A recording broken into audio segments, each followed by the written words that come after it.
What's up, world? Welcome back to another episode of Just Grow It, the podcast. I'm your host, Big City Gardener. It's June, and you know what that means. I'm back with another list of things that we need to be doing in our garden to make sure that it stays productive and beautiful throughout this month. Let's get straight to it. First, do you still have turf grass? No problem. If you do, it is now time to raise the height of your mower. We want to cut the grass higher than we normally do. This helps to retain moisture and help prevent diseases in our yard. Number 2, mulch, mulch, mulch. Make sure that everything is mulched. We want to make sure our plants are mulched, our pathway is mulched, our shrubs are mulched, our trees are mulched, everything. If you don't know the benefits of mulch, then check out the episode called Just Mulch It. But a quick rundown, mulch helps regulate temperatures, help prevent weeds, and also helps to retain moisture. So now that we're into the height of the summer and it's getting really hot, you want to make sure that our plants are not getting stressed from the heat. And one way to do that is by applying mulch to your garden. Number 3, stay on top of pruning. I like to summer prune my fruit trees this month, but other people like to wait until the winter time when the trees are dormant.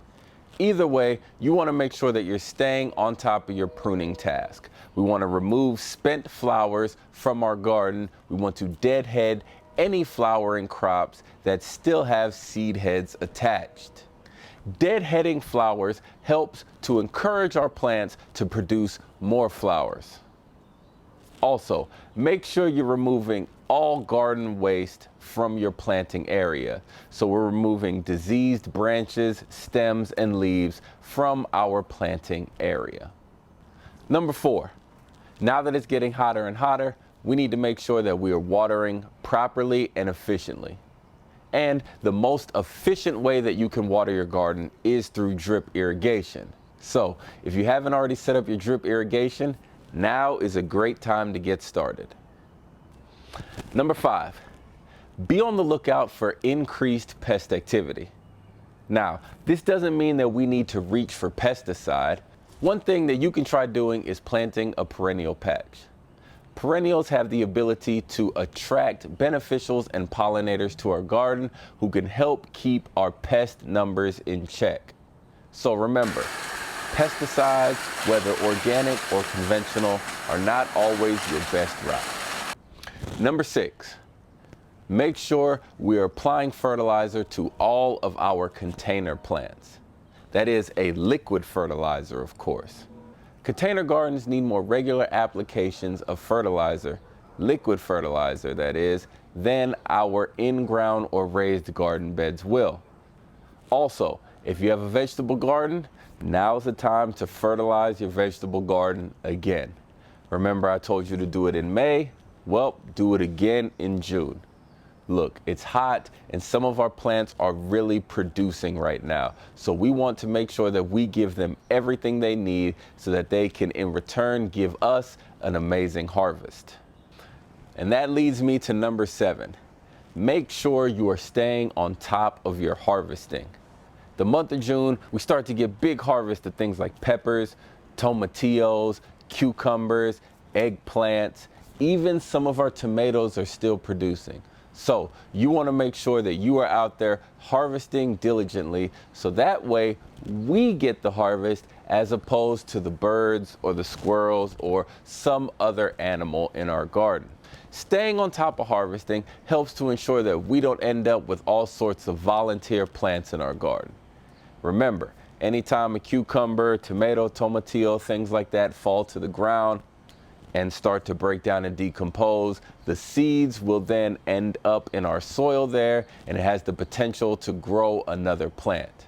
So by making sure that we are harvesting regularly, we can help alleviate some of our future issues with the garden. Number 8, I don't know if you've noticed, but I'm starting to see increased butterfly activity. So that means I need to make sure that I have enough milkweed for our monarch friends and a watering station. Just like last month, I told you to keep the bird feeders and the bird baths full. Make sure you have some sort of water source for our monarch friends.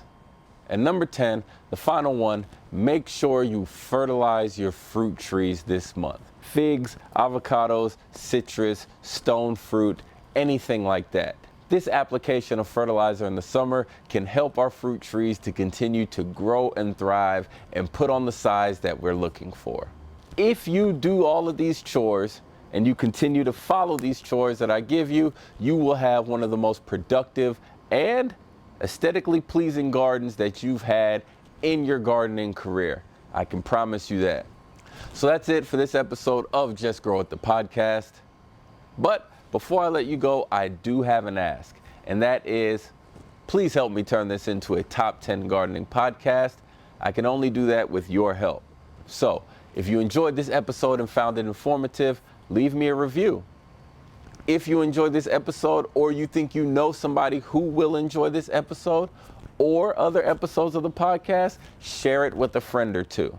Word of mouth is really what's going to take this show to the next level. Grab your favorite hat, put it on because it's hot out here. Head outside, get your hands in the dirt, and just grow it.